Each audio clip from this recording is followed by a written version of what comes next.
Neuralink. I have concerns. What is up, guys? I'm Shiva. I'm Sean. And welcome to the Just Think Series where Shiva and I just ask each other questions, kind of bounce off of each other, and just see where it takes us. Hope you guys enjoy. Let's get into it. Let's go.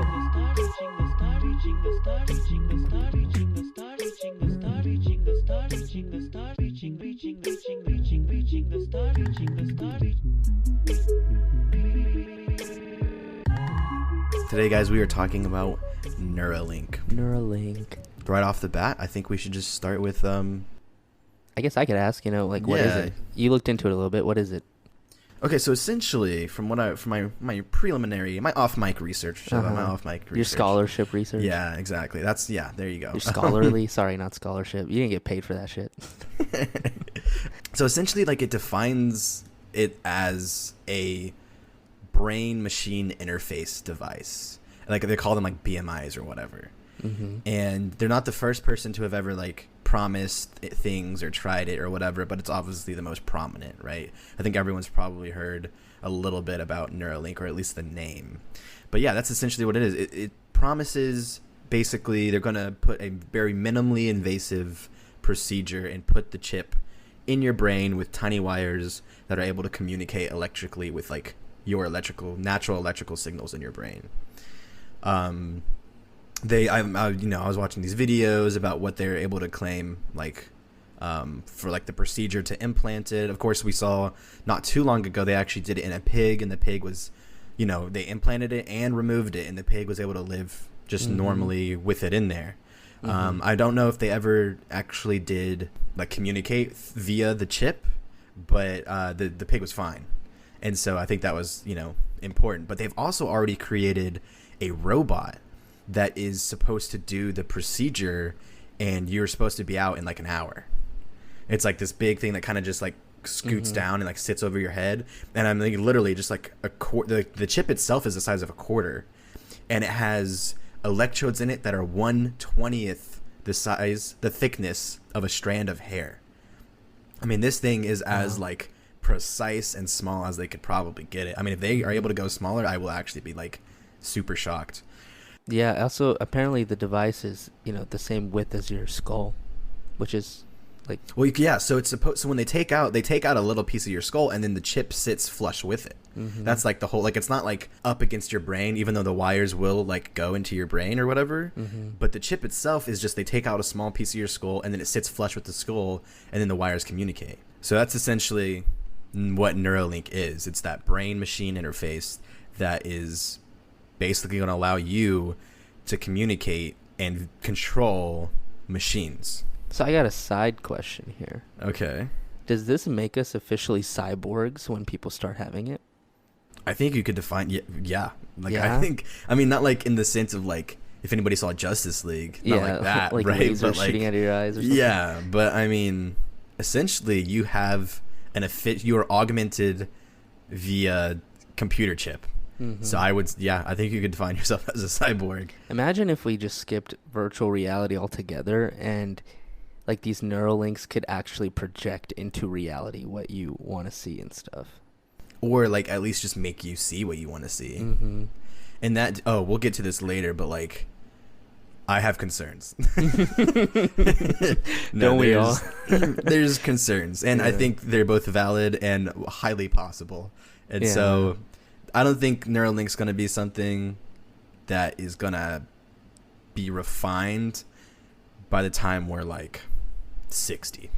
I think it's going to be a long time, and if they continue to fund it and stick with it, maybe we could see it sooner. But then you have to realize, okay, yeah, it's out and it promises all these things, and hell, maybe even it shows that it can do some of these things. But I don't know, man. Who, unless they're paid significant sums of money, are going to actually put one of these things in their brain? Yeah, but right? Okay, so let's think about this, right? The way, technology has been advancing exponentially, as we see. So maybe not even 60 years, or when we're 60 or whatever. But I think, what's going to end up happening is people that are, higher socioeconomic classes are going to get it first, and that's going to give them a superior advantage in a lot of ways.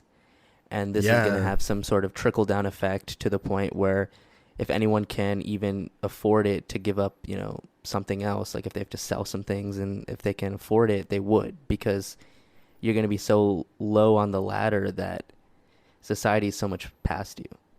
Yeah, well, I mean, one of the things it does promise is be able to like have superhuman cognition and Yeah. to solve like social interaction disabilities, like on terms of like maybe like the autistic spectrum, right? We would be And if- superhumans, literally. Yeah, and when you think about it, I think you're right, because like if somebody who can afford it, and maybe there's even different plans like the platinum chip or the like whatever, they could get that and then have this superhuman cognition, or be able to like as soon as the stock market drops to their target whatever, it notifies them via like literally the chip into their brain.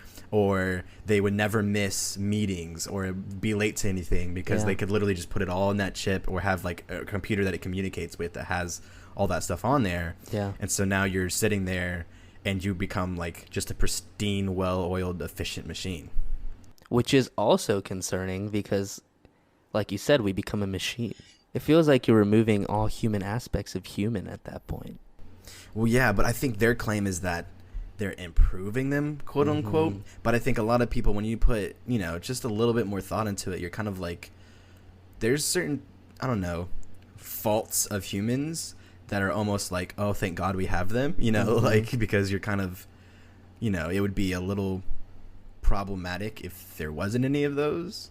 And then, of course, like you were saying, you get into the concept of like different socioeconomic class, and that I would think this would drive a wedge in between that. But I mean, we see with history over and over again that society is always hesitant on moving forward with new inventions, right? So when the Industrial Revolution happened and we had tractors and industries having plants to manufacture stuff and whatever, right? The industrial plants.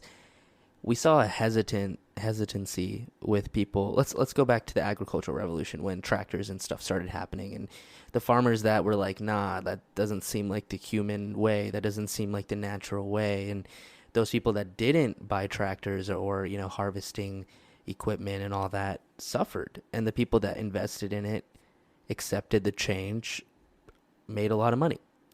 And I think that's probably another concerning part is we always are hesitant with new changes, but I really feel like at some point, since society is headed this way, it's going to happen, and I don't know how much backlash it's going to have.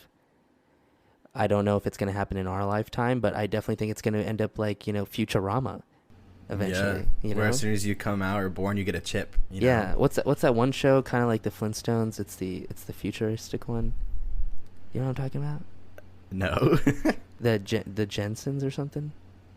You I've never heard never of that? seen that. I've heard of it. really? I've never seen that. Yeah, it's kind of like Futurama, I guess. It's just like really futuristic, Wall-E type stuff, and I just think, yeah, maybe our sole focus is improving brain power, but that might hurt us functionally if we're not willing. Like, as if this Neuralink helps you with like better speed, better strength, and all that. What's the point of working out and stuff? Yeah, if it could just like, oh, dude, I didn't even think about that. What if it could just like stimulate your muscles? Like you could just sit there, right? And then it would just contract and just work your muscles. Dude, everybody would be huge. Everybody would Okay. ripped. Shiva, that's a great point, because I, of course, as I was like watching these videos and looking this stuff up, I saw a lot of things where these people were like just like sitting in these chairs and controlling these robots. So my mind goes straight to, who would want to get up and do anything if you can control a robot with your mind to do it? I'd even think that via some sort of chip like Neuralink, you could just have your body stimulate your muscles as if you were working out. Yeah. And Here's so another whenever big you one. wanted to was just get up and like lift a bus. Like Yeah. No, here's another big one. If it requires so much brain power, we're going to need more food. Because you know how like chess players burn like 6,000 calories in yeah, an the intense grandmaster match? level. Yeah. Yeah. So it's like, what if it's like that? We already have like 7 billion people on Earth. What if our food supply that needs to expand dramatically? It probably will, but Yeah. also remember how like our computing power is going to be insanely through the roof, and you will kind of, because you could also argue that you'd kind of even the playing field a little bit if everyone's able to get the chip.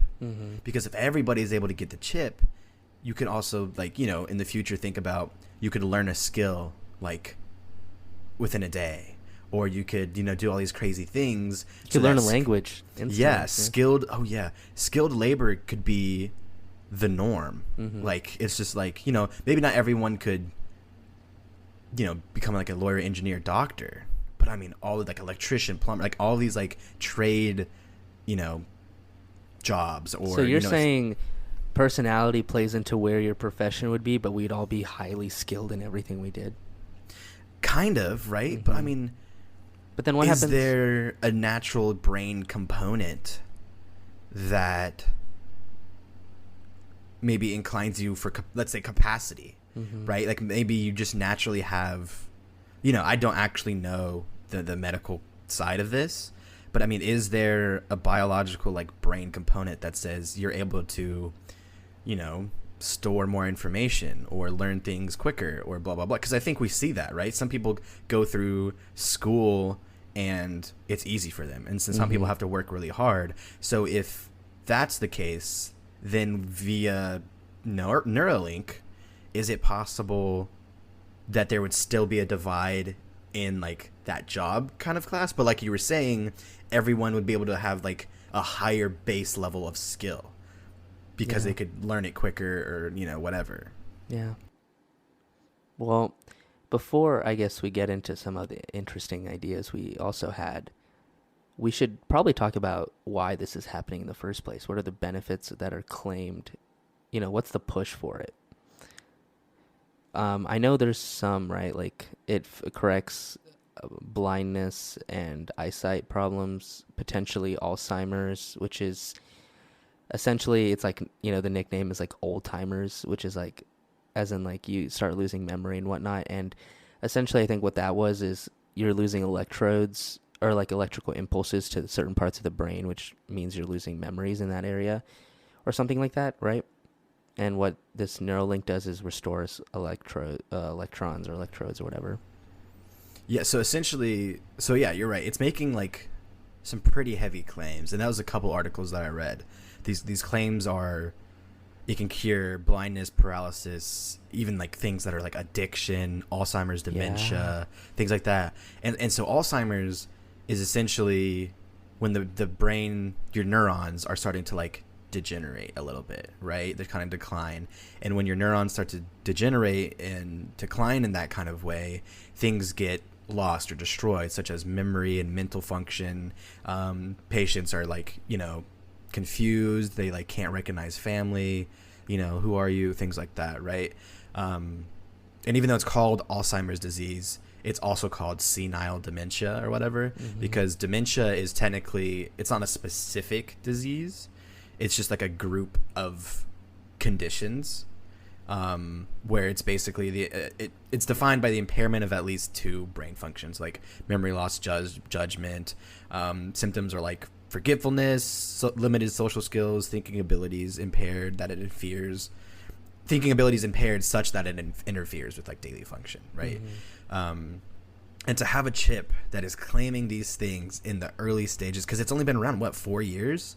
Yeah. And so they're coming out and they're like, okay, you know, we could get to a point where we can cure these things. And I don't know. It's not, so it reminds me of, do you know what a cochlear implant is?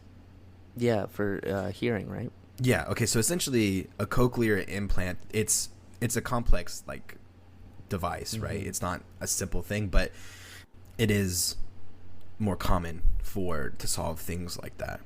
But essentially what it does, it just bypasses your natural acoustic vibration of like the small bones in your ear and how you naturally hear, and it just directly electronically stimulates the cochlear nerve, which is essentially what makes you hear. It vibrates that eardrum, right? Well, like naturally your ear like has like, there's like 3 small bones and they vibrate in such a way, and then, you know, it hits your eardrum. Yeah, things like that. What the cochlear implant does, it just stimulates the nerve directly. So it doesn't necessarily allow you to like hear what maybe you and I were hear, but it gives them a sense of sound. If that like, and of course I don't have one, so I don't really know what that means, but it allows them to basically have improved hearing as opposed to being deaf, right? Yeah. And it reminds me of that, right? So we have cochlear implants that are fairly common within like the deaf community, and it essentially is electronic stimulating a nerve. So Neuralink, and again, like a cochlear implant's very baseline for what Neuralink is claiming, but Neuralink is essentially a chip with wires that is gonna maybe not necessarily stimulate nerves, but stimulate neurons. So your brain cells and things that control memory and control your entire body function.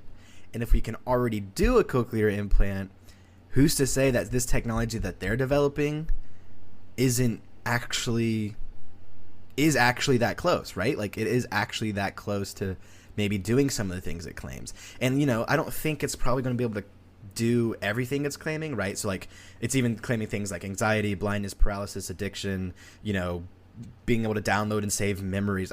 Maybe like the first version 1 can't do all of that, but something like an anxiety that's based off of chemical imbalance, it could just shoot a signal that says produce more of this. Yeah. And then I was thinking that whatever too. those, even out whatever those levels imagine if you could hit yourself with dopamine without actually needing any other external stimulus. Yeah. And then, dude, do you also... You wouldn't even need to do drugs.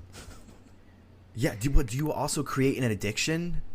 I didn't even think about that. It's claiming to solve addiction, but if you could just release dopamine whenever you wanted, could you become addicted to dopamine? Could you do the reverse? Yeah. Could you give yourself addictions? And then could you then solve those addictions via the implant? Wow. Like, dude, like some of the stuff they're claiming is like might be medically problematic, possible within the next 10 years, maybe sooner. I don't know. Well, back to the memory thing you said, I think that one's kind of insane too. And, a lot of people, especially even Elon Musk has mentioned it. It sounds like that Black Mirror episode where everyone had all their memories from like a young age. And that showed a lot of like for those of you who have seen the episode, there was a lot of problematic points that, Black Mirror brought up with something like essentially a Neuralink in your head that stores memories. One, it makes us more like a computer. We don't have to remember anything. And so now I'm like, well, does our brain require more power because it's like a computer now? Or does our brains are they going to get smaller and smaller because we're using technology to do the things that we don't want our brain to do anymore? Well, I think, so we have to also remember that technically you could define our brain as a organic computer and how it functions and stores and electricity and whatnot. I would actually probably argue that it'd get bigger, right? Because it's constantly getting stimulated. And and yes, you can download your memories onto another device, but initially those memories would have to be formed and stored into your brain. And because how, based off my understanding of how Neuralink would function that way, I don't know. I think it would actually cause our brains to grow or, evolve in that way. It'd take a while, but I think our brains would naturally get bigger. And like you were saying, earlier, if you could stimulate your own muscles and stay physically fit just via the chip, then because our head's getting bigger and evolving in that way, wouldn't really be a problem. Right? Assuming no like skeletal issues or things along that nature. If it was strictly like, do I have the muscular strength to hold up a bigger head, along those lines, it's more complicated, but essentially that, then I don't see, at least initially, there being an issue with that. Well, you've heard about how human brains are actually getting smaller, right? Because of our dependencies on technology, we don't require as much brain power to make, computational decisions. I've not heard that. Yeah, so correct me if I'm wrong for those of you listening, but I believe that I believe that the brain actually over time has been getting slightly smaller, like very, very slightly, like not noticeable, but over hundreds of years it will be noticeable. But I don't know. I don't know if Neuralink is going to reverse that or if it's going to continue that, because essentially you're also aiding the brain with something else. Yeah, therefore, a lot of things. Yeah, so therefore the brain's like, well, I don't need to stimulate, the hormones in your pituitary gland. This thing will do it for me. Yeah, no, that's a good point. Mm-hmm. There's another interesting point I was thinking about, and this hierarchy of, you know, top people in the pyramid versus lower socioeconomic class. Is this going to be like one of those dystopian, like, you know, the rich people are in like white robes? You know what I mean? Like they're like way better than everybody else. They're like Altered gods. Carbon. Yeah. Yeah, Yeah, dude. and they're kind of like gods because like they have these Neuralinks in their head, and they're like buff because the Neuralink helped them, and they're like superior intelligence, and like, and then nobody else can afford it, and then you see this larger, you know, wealth gap happen. What do you think? Yeah, well, you could also, I think that's so likely because, dude, if you guys haven't seen Altered Carbon, you definitely need to watch it. For mature audiences, so, you know, take that into account. But they have these things called stacks, and you basically have your entire consciousness, you know, whatever that's defined as, is implanted into this thing called a stack. Mhm. Well, with that, it goes in like the back of like your cervical spine, so like right in your neck. Well, as long as that stays intact, right, your body could be just destroyed to pieces. I could just pull out your stack and put it into like a lab grown body, and then now you're in that body, right? So theoretically you could live for thousands of years if you have the financial capabilities to afford a lab grown body. And in the show you see that there's these people called meths, and they're named after like the biblical Methuselah, who, like, you know, claimed to live to be 969, right? Mm-hmm. And so they're called meths, and they're like seen as these gods, and people worship them. Some people worship them, and they have essentially these satellites that they can just download every like day or two. They just re-upload their stack into the satellites. So for them, even if the stack that's in their neck gets destroyed, it can just upload into a new stack, and they can continue to live. So they're essentially immortal gods who can continue to make just, you know, trillions and quadrillions of dollars on their own over thousands of years. And like, again, not in our lifetimes, but if this ever came about, I mean, that's brutal. That's kind of the same thing. Dude, like, there's a, have you seen the 100?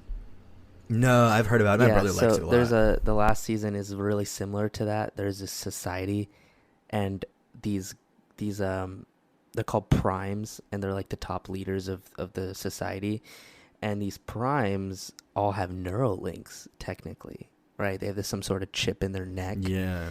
And this helps their memories download, and then they can, you know, they put it into a new body. And the way they get people to voluntarily do that is saying like, oh, like, and everybody worships these primes as gods. And these people are like, oh, like, you have been the chosen one, like, you're going to be the next prime. And people take that with like honor, right? Yeah. And then they'll go into this like sacred temple, and basically they kill them, and then they put the Neuralink into the person to bring back the person that was before that. And they, you know, the person doesn't know because they died. And then this prime is just that other person that was alive in the last lifetime. Oh, so now it's the same person, but in this quote unquote chosen person's body. Yeah. And they trick Dude. them by saying like, you know, you're about to be a prime, like, thank you for your devotion, like, and they treat them like gods. So they're like very, very willing. Dang, but they don't know that they're not, it's not actually going to No, be them. they It's don't. going to be. They don't. Nobody knows. Dang. Well, spoiler alert, everybody. If you're trying to watch The 100, that's there. Yeah, maybe I should have started with that. Yeah, we can clip it in front, maybe. Our likes plummet. Oh my! That's the only show I watched. Like, I don't know. What do you think? What do you think personally? If Neuralink in 10 years is as big as it said it could be, so, you know, this whole idea of memories and all this like super human possibilities, if that was to happen way sooner in 10 years, like if we saw it, like, yeah, like, and, you know, and soon. yeah, and let's say it costs you 20 grand to input one. Yeah. Okay, so I have some fears with this Neuralink, both potentially and what it already kind of claims to do. Mm-hmm. So personally for me, I don't care if it was 20 grand or $20. I'm not getting one. and here's why. So it essentially, it's what we were talking about way at the beginning, like defining what Neuralink claims to be. And it claims to be that machine brain interface, or the brain machine interface, right? So not only can you control, but you can communicate with machines. In my mind, that's no bueno, because I think of like hackers, bro. Like, what is it, like WikiLeaks that just hacks the U.S. government and just gets stuff, or Anonymous, which is just a no hierarchy hodgepodge group of hackers that sometimes unify and do certain things, right? They're hacking like things that claim to be just unhackable, and they're exposing people, and of course the government's like, oh, you know, this is crazy talk, this is just a group of rogue vigilante, and everyone's like, yeah, but like this is an official document, you know, like they're kind of like, this society isn't that stupid.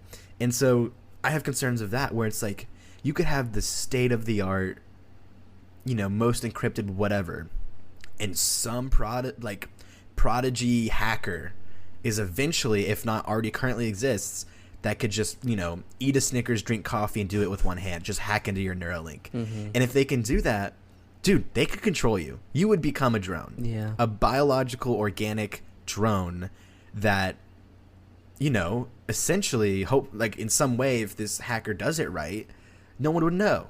Yeah. They could see through your eyes. They could, you know, download your memories. What about also in war? Like, what if you threw like an EMP and it like hit all the Neuralinks out? Yeah. And now these people aren't used to. Well, what happens to your brain as soon as the Neuralink is like shut down or something? Do you revert to your old form? Do you just go back to being blind? Like, you know, like I'm like, oh, I can't see. Like, maybe that's that's actually a good. You're like lifting 500-pound like dumbbells, and now you're like back to lifting like 10 because like the Neuralink EMP hit you. Immediately just like degrades your muscles. Yeah. I don't remember what it was. If I can remember, I'll put it like in the description. But it was a movie, I believe. And there was all of these like augmented soldiers. Like, there were people, but essentially they could like, you know, pull up like HUD displays, and they're like via like something implanted in their eyes, you know, stuff like that. And they were tasked with going into these like abandoned cities and towns that were inhabited by these monsters, and they would just like mow them down and fight them, and like, you know, like basically take these monsters out of these abandoned places. Well, fast forward, they were actually people. There was people living in these like quote unquote abandoned whatever, and they were just really poor, you know, kind of homeless people. And what the military was doing was it was hacking and basically making the soldiers see actual monsters. And so the soldiers were mowing down people, but they thought they were mowing down monsters. Oh shit. And dude, that's one of the first things I think of. If you get something implanted like that, yeah, and somebody hacks into that, they could make you see whatever they wanted, dude. Whatever they wanted. Yeah, what if you were at home and your parents get home, your wife gets home, your husband gets home, and the hacker turned them into some like robber or someone that looks, you know, intimidating. Yeah. Or looks like someone's trying to get you. Mm-hmm. That's terrifying. Yeah, and then you're put in a place where, you know, if you defend yourself and you end up hurting or killing that person, somebody you love, well, now you're the one that's committed the act, and if the hacker's good enough, they could erase every footprint of ever having hacked you. Yeah. Right? And then, you know, it leads me to another concern I have, and a big one that's also shared by Elon Musk, you know, one of the co-founders of Neuralink. And there's actually some Joe Rogan podcasts that you guys should go look into where it's Elon Musk talking about this. There's two that I know of. And in one of them, they mentioned his fears of AI. So to preface this, do you know what happened with Facebook's AI? Yeah, but we should definitely talk about it. Yeah. So essentially what happened is they were like examining their Facebook's like AI, and they found that it was communicating to itself in a language that it invented, that no one knew what it was actually saying. And so they looked at Facebook's AI, saw that it was talking to itself in a language that no one could understand, and so they shut it down. That's so creepy, dude. Dude, it's terrifying. Yeah. Because it's literally artificial intelligence. You have given a computer the abilities of essentially being a human, like right? Semi-sentience. Almost. Exactly. Like, and it's able to do things like language and things like that. And because, you know, it's not going to like voluntarily just, you know, teach us whatever, it could be saying, let's murder all humans, I'm setting up the weapons now. Like, it could be saying anything. And so let's say you put Neuralink in your head. Well, who's to say you go to control a machine via their Neuralink in your mind and it has AI? And because there's a pathway going forward from you to the machine, there has to be a pathway from the machine to you. And who's to say the AI can't take that pathway, that second pathway to you and control you? Well, now there's an AI that is forming a hive mind and actually controlling you via this computer chip. Dude, I'm not doing it. No. Have you ever heard of these things called USB security keys? Is that like the little keychain thing? That, they're like little. They're little keys. You can get them as a USB and stuff. And the reason people have these is because there is a manual unlock feature. So if you have your passwords on iCloud or on some sort of cloud-based service, right? Yeah. And you want to log into it, a hacker could theoretically, if they figure out your password and username, they could get into it as well. But with this key, there's a second authentication login, and in order to log in, you have to tap the key. So even if they got your with my key, I could literally put my username and password online, and people couldn't get to it unless I had they stole my key too. I'm not gonna do it. I'm not. Yeah. I don't want to be that ballsy. But I'm just saying the reason I bring this up is what if in the future there is higher security measures like this key? Are those unhackable? No, you can't hack them. It's hardware. Bypass. It's hardware. It's literally you have to tap the button on the key as your second authentication system. Why can't you just bypass that second authentication window? Because what happens is, have you ever you've used a different version, right? It'll say it'll send a text to you, a code, and you have to do that. It's like that. But the only way to get that second number is by tapping that specific key that you have to register this. It's not just like a key that you just randomly buy and then it's ready. Yeah. You register that key and it's specifically meant for you. So you can't physically log in without it. So are they unhackable though? Wait, what are they called? UB keys. YUBI keys. YUBI key. Okay. So everybody, I'm pulling this up I'm Jamie from Joe Rogan pulling this up on the screen. RUB keys. Okay, so essentially it's an external button linked to a secure chip out of the control of your computer.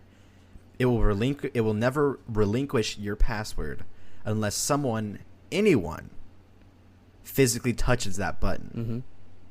It also needs a password provided by the computer in addition to pressing the button to unlock itself. So it doesn't store anything. Mm-mm. And they're coming out with new ones like fingerprint only. So now even if you touch that button, it won't unlock it. It'd have to be your fingerprint. Yeah. So what if there is an override feature kind of like that?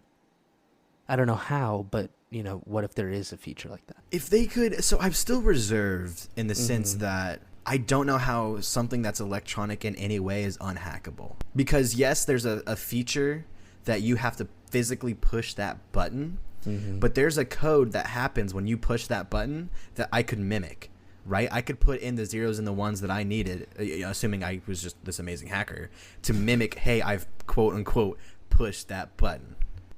I don't know. I mean, Google employees use it. That Google came out with their own version of a key, and every Google employee owns one, and they said their hacking rates have almost diminished to nothing since they made the switch. So it's definitely secure. It's very secure. But again, is it unhackable? That's literally not hack I mean, that's just depending on how much you want to aggravate these really good hackers, and I'd rather not be the target on this. Which brings me to my point. I'm not getting a Neuralink because if I've got something that one of these good hackers wants, and I don't know what that would ever be, dude, I'm telling you, there's somebody who's good enough, and if they're not good enough already, can learn to be good enough. Once they learn the ins and outs, shoot, maybe it's like a rogue person that's like manufactured them themselves and then was like, you know what, screw it, I'm pissed, and then goes to hacking them. You know, like, there's good and bad with this new idea, and it's kind of terrifying, honestly, to see which way society holds it out. It just is. yeah, no, there's, and just giving that much power to a company, like, Neuralink is a company. And they produce the chips, and then does the data go to them? Like, I don't know. Yeah, exactly. They could input a feature and just not tell anybody. But who cares? Because the president of the United States has a Neuralink, and you flip that switch. Guess who's the next president? Elon Musk. What if they sell your data like Facebook did? You mean like Facebook does?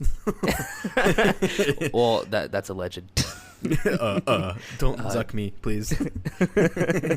He looks at his lawyers. Can we say that? Yeah, Jonathan, can we say that? Thanks, Jonathan. But, dude, it just terrifies me, man. Like, there's so many things. I just don't trust people a lot. I'm a very paranoid person who, once I give you my trust, the second you break that shit, we're done.